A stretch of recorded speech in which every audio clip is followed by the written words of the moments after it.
Hey everyone, Vinny Russo here, back with another podcast. The last two podcasts I had, I was actually interviewed by Dr. Dave White. Those podcasts are actually more focused on my coaching philosophy and what I like to preach to clients and the morals and values that I live by. Here I'm actually going to take you down a different path. We'll be talking with my wife, Ronica Russo, about competing, OCDs, binge eating, and relationships with food. You could go follow her on Instagram at Ronay, that's RONNAAYY. She's the one that got my business started. She was dieting down and posting pics, tagging me as her nutritional coach. And from there, I started getting inquiries from other women saying, hey, you know what, I want to look like her. And from there, we've had, the success I had, the word kind of spread and helped develop this into a business for me, but having both men and women. Now, just as a side note, my concentration is not only competitors. I actually have more clients that deal with just trying to lose body fat. I don't say weight loss. Those who want to have more energy, feel better about themselves, actually helping out patients with diabetes, autoimmune diseases, thyroid diseases like Hashimoto's, and those who want to add some muscle. So don't feel like because you don't want to compete or because you don't want to step on stage or maybe because you're a little bit older. You know, I have clients that range from 19 to 67 that you can't reach out to me to help improve, whether it be your blood work or to help shed some body fat or even hit some PRs in the gym. But anyway, after that brief little plug, let's get into today's topic podcast with my significant other, Ronica Russo. Now, how are you feeling today after that nice little hour and a half walk you just had? I'm feeling pretty tired. Yeah, I could imagine. It was a long walk. Yeah, you came back looking like hell. Yeah. All right. So yeah, let's get right into it. So when I actually first started competing, we actually had some trouble in our relationship. Differences. Yeah, we had some differences here and there. So why was this lifestyle so hard for you to accept? Well, I was a lot younger then. I had to be what? 21, just turning 21 years old when you started. So I had a different mindset for sure. Part of me was, I would use the word jealous because of the fact that, I was scared maybe you'd look better than me, or the fact that you were never like you were able to do something that I wasn't able to do. Yes, I'm pretty competitive in nature. Do not play her in checkers, because if you win, if you beat her, you won't talk to her for about 3 days. So. And being the fact that it was your first competition, your personality did change. Your body wasn't used to what you were doing, and you did become snippy at times. If you were a little bit more on the hungry side, I didn't understand why I couldn't have a burger. So it just didn't make sense to me, really. Yeah, and we'll kind of get into that too a little bit later about not being able to have burgers when you actually can. But let's go off of that topic. So you didn't like it at first, okay? We had that trouble, but then you kind of decided, hey, what the hell? Let me give it a taste. And when you got a taste of it, I want to say you actually fell in love with the sport. So what caused this change of mind? Well, you were my coach. And when I competed, you made it just very, very simple because, I felt like I had more energy in the diet you gave me than I've ever had my whole life. I ate a good amount of food, and you explained everything to me, like why I was doing it. It wasn't just like, eat this and then that was it. You explained everything to me, and I understood it, and I understood how your body works, and you just taught me a lot, and I felt really good when I was competing. Okay.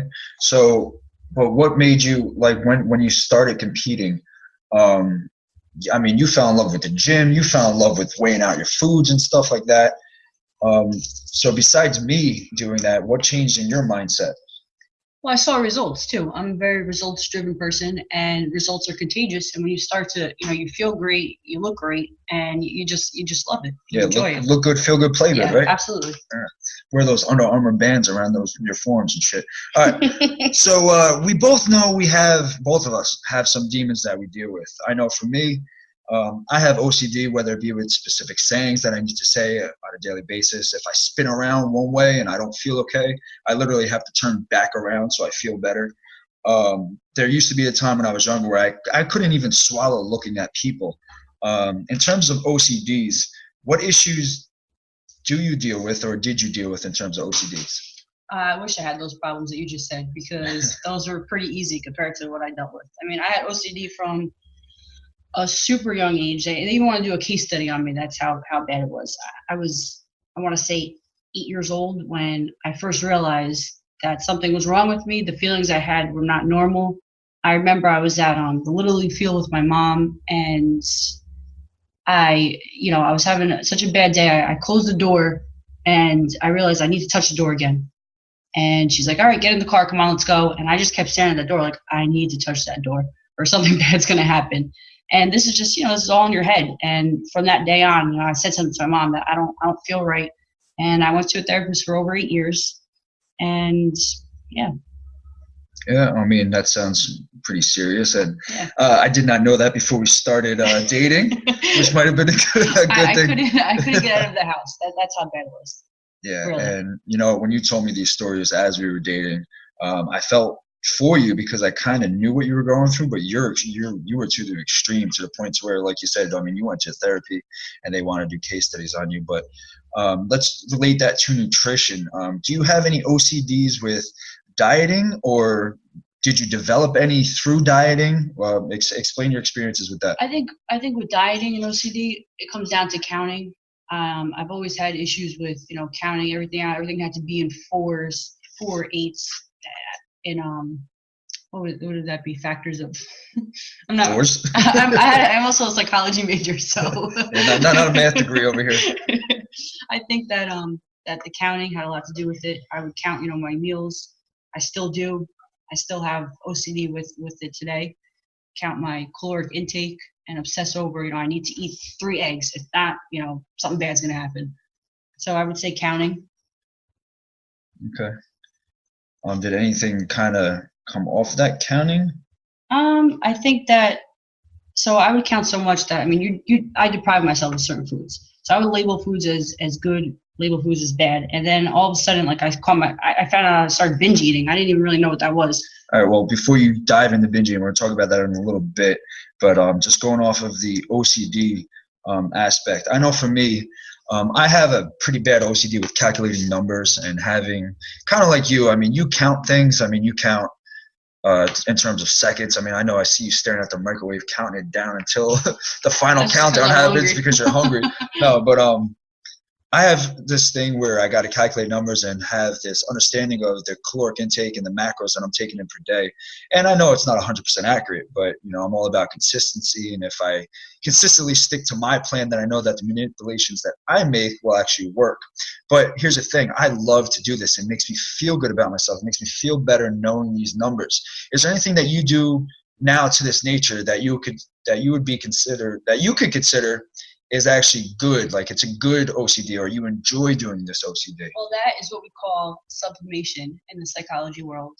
You take a negative, you turn it into positive, but you're still obsessing over something. So I think like the gym would be something that I obsess over. Yes, I know I need to be there once a day for sure. I used to get down to I have to be there for 2 hours, which is definitely false. You do not need to have a 2-hour workout. No, you don't even need to be there every day.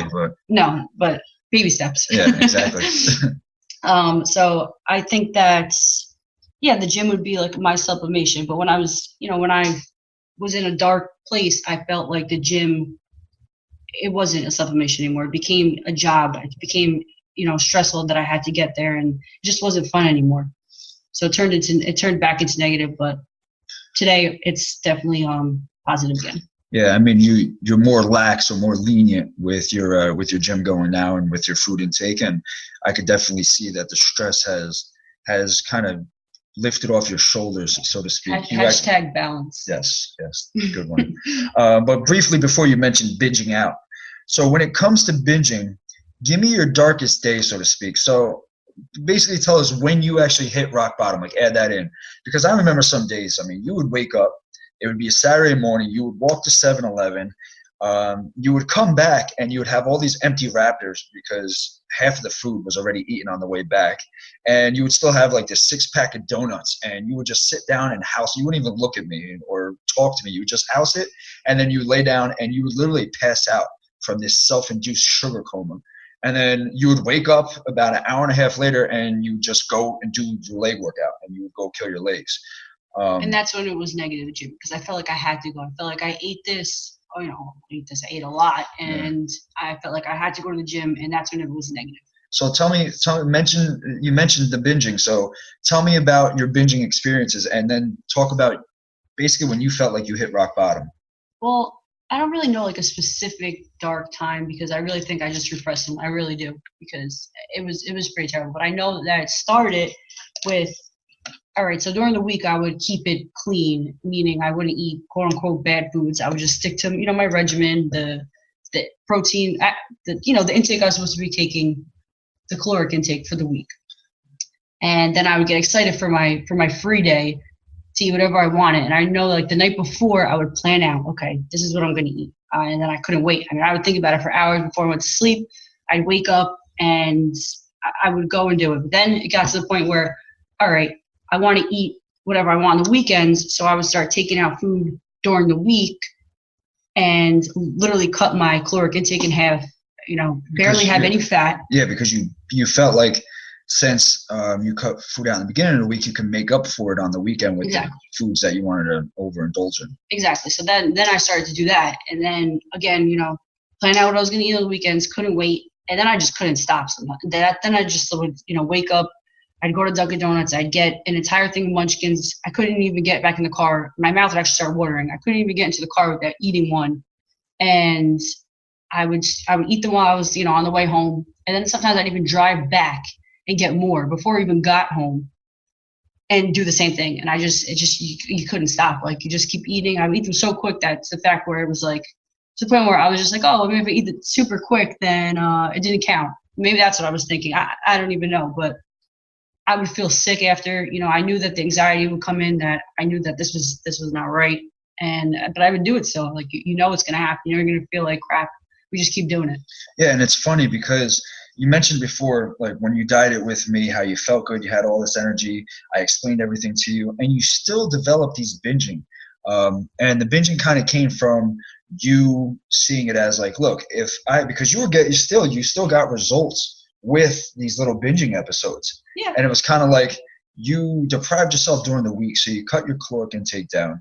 You binged on the weekend, so it kind of like evened out, so to speak, even though it's not the right way to do it. I don't say that it should be the right way to do anything, but because you actually saw results from this, it kind of made you stay with it. Yeah, I'm like, okay, well, I could do this. And then it became more of a mental thing rather than just, physical. And what the great thing is that like you kind of realized by yourself, like, shit, I got to stop this. This is not right. And like we had the conversation and we both went through it because we kind of both did that as well. I mean, even on my free days, I wouldn't go out and binge on donuts and stuff. I don't really like that type of food because it goes away too quickly. I'd rather sit down and eat for a half an hour. Yeah, well, but like I was saying, like we both kind of went through that and we both would deprive ourselves. Like I remember Fridays, we'd like want to go to sleep early just because Saturdays we couldn't wait just to wake up, go do our legs, eat whatever, and so on and so forth. But I mean, it's phases that people go through, and it doesn't mean that you're a bad person. It just means, shit, I got my priorities a little screwed up right now. My relationship with food isn't good, and you got to kind of realize it for yourself so you can make the change in yourself.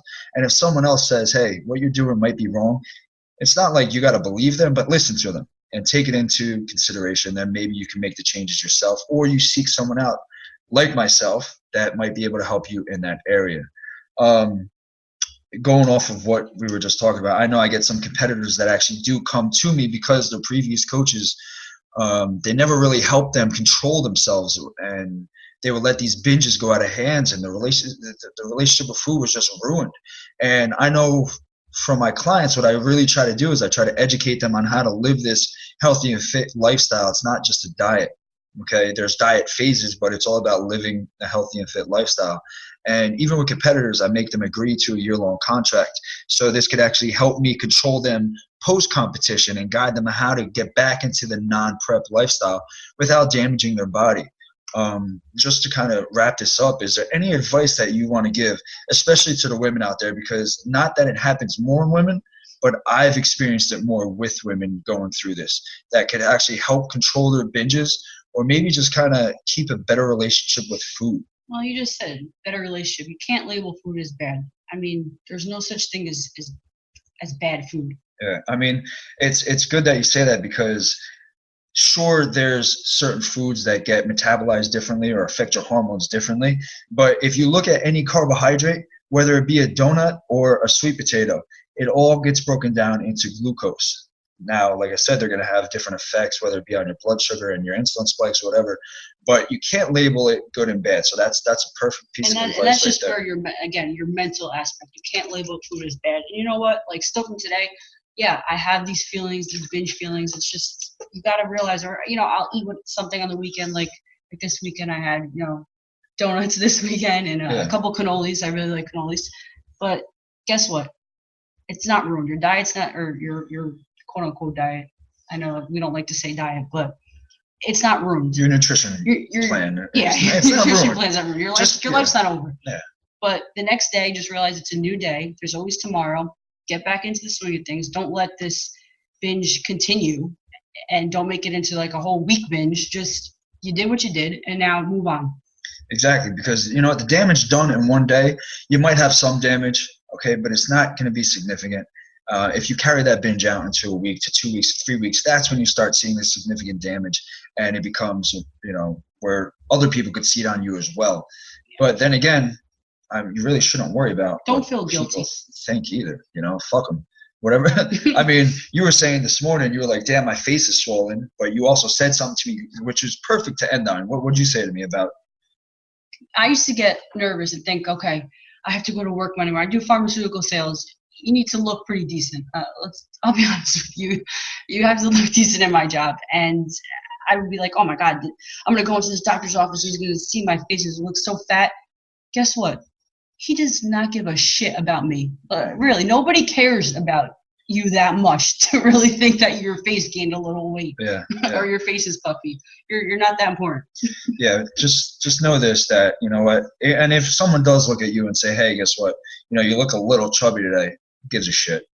All right, don't worry about them. Worry about how you feel about yourself, your relationship with your own self, your mind, how you want to choose to feed yourself with your nutrition plan. Like Ronica said, don't label foods as good and bad, because you know what, that doesn't exist. Eat what you want, okay? Keep everything in moderation. If you need help with any type of guidance, reach out to someone. I mean, hell, if you don't want to work with me, I could give you some referrals, some great coaches that I've worked with or that I actually know, that I listen to on podcasts, that know exactly what the hell they're talking about, and they have the client progress photos and testimonials to prove it. So if you ever need any advice, please just reach out. Monica, awesome job today. And just make sure you guys go check out my website. This will be posted on there at www.vinnyrusso.com. All right. Thank you guys so much, and look forward to another podcast.